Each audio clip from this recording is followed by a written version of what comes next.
Sanctions are a foreign policy tool that is used in the pursuit of peace and security.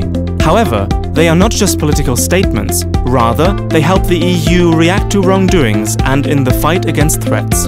In addition, there is also an obligation for everyone in the EU to abide by sanctions. At the moment, there is no quick and easy way to find out what sanctions are applicable. The measures of the approximately 30 sanction regimes currently applicable in the EU are actually described in hundreds of complex legal acts.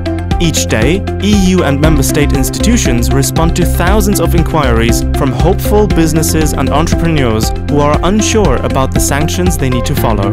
The EU Sanctions Map has been created to help solve this problem. How does it work?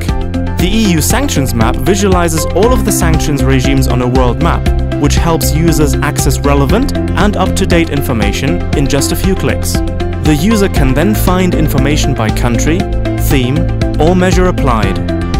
Whether it is a business partner from a third country you need to check against, or a target country where you want to export your goods and services, the EU Sanctions Map provides information in an easy, user-friendly layout. This data visualization tool makes EU sanctions policies more transparent to the public. The EU Sanctions Map. Simple, comprehensive, and user-friendly.